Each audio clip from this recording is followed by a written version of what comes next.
One of my friends actually told me to check out Upraised because they had heard very good things about Mona. That actually got me researching about Upraised, what a degree could or could not get you in this field. I think post joining CAP, I've realized, and having spoken to so many experts and done so many interviews, etc., with mentors as well, I've realized it doesn't really matter.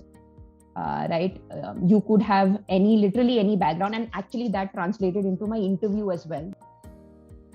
I am an engineer by degree.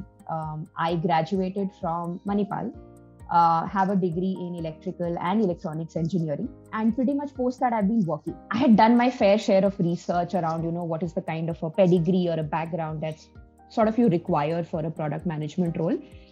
And it was always mixed, right? So there are there's a lot of information out there that tells you, hey, you don't really need to be an MBA, or you don't really need to have a very specific degree in order to excel in this field.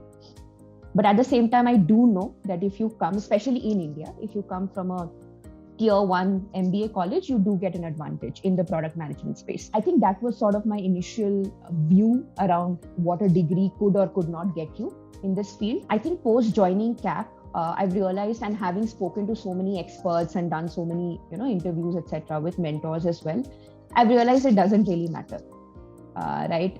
You could have literally any background, and actually that translated into my interview as well, which I'm going to talk about later. But all you need to do is have a really structured way of approaching things, how you solve a problem, how much clarity you have around the whole process. So I don't really think it depends anymore on what degree you have or you don't really. One of my friends actually told me to check out Upraised because they had heard very good things about Mona. That actually got me researching about Upraised.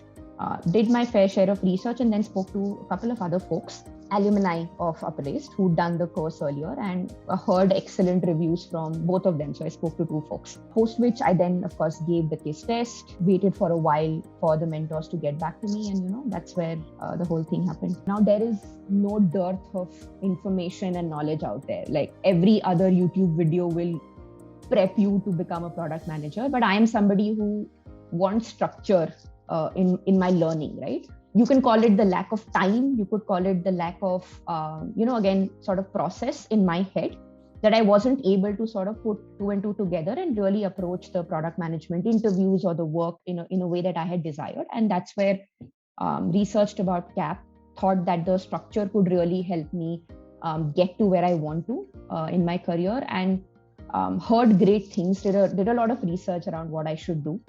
And that's pretty much, why I decided to opt in for the program.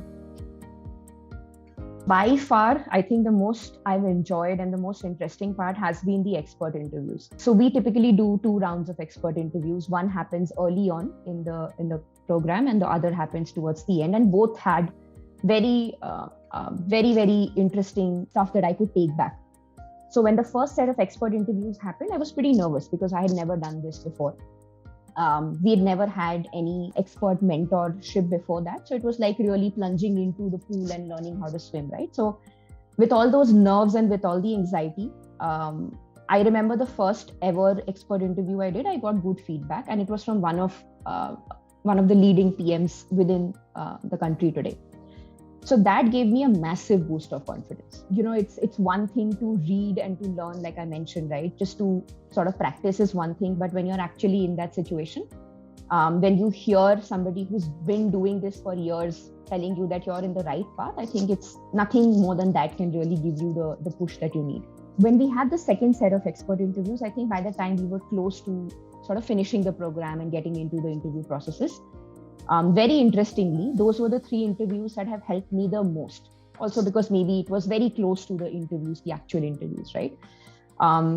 Feedback that I received from all the 3 experts were absolutely critical in understanding my gaps.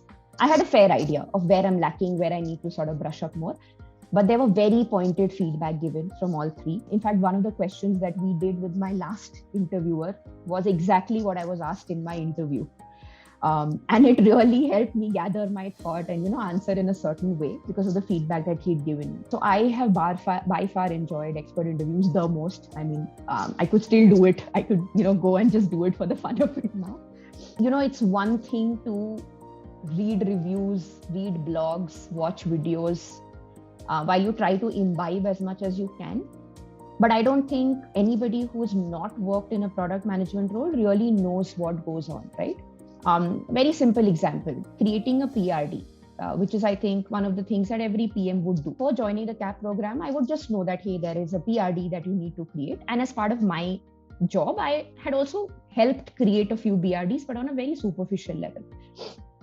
So the whole idea of not just approaching PM interviews, but also what you need to do when you land a PM job and how you need to be better at it. Motivation behind even applying to Zynga was sort of the peer culture that you have at Zynga. So I have worked with colleagues who have been part of Zynga in the product team in the past. And I've also worked with sort of clients that I was working with in my previous organization that were again ex-Zynga. And just sitting and having a half an hour conversation with them really makes you think about solving for problems in a very different manner. And I knew that this comes from sort of the culture that Zynga brings in. That was, of course, my number one priority, because I really wanted to enter into an organization where I can thrive just by learning from peers and from sort of mentors. I'm not an avid gamer by any stretch of the word, but I do enjoy playing games. And I've also realized this long back, and somebody told this to me a couple of years back, that no matter what happens in the world, people will always play games, be it physical, be it online, be it on the phone, be it on the laptop. So you're essentially solving for a problem that everybody is ready to sort of look at, right?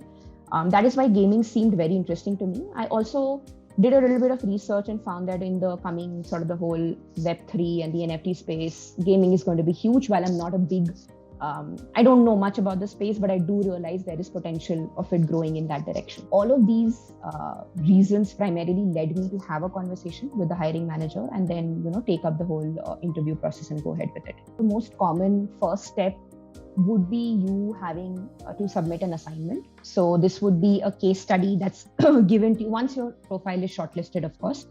A case study that'll basically be your task to be completed within a certain number of days. Once that submission goes well, and if you've sort of cracked that submission, is when you start having your interview rounds. Now, the number of rounds depend completely from company to company. In my case, the 3 or 4 interviews that I gave across organizations, on an average, I think I pretty much had 3 rounds of PM interviews. These include rounds on root cause analysis, product design, your favorite product sort of questions, guesstimates. I did not get as many, but I did get it in one of the interviews. But yeah, typically all the questions that we sort of typically have will be covered. And then there is a final behavioral round where the hiring manager just wants to know what you've done, how have you faced difficult situations, etc. Post which, if needed, there is another round, an extensive discussion round with the HR manager. In my case, I didn't have that. It was sort of clubbed together, and then is your commercial, your negotiations, etc. That's pretty much the steps we followed.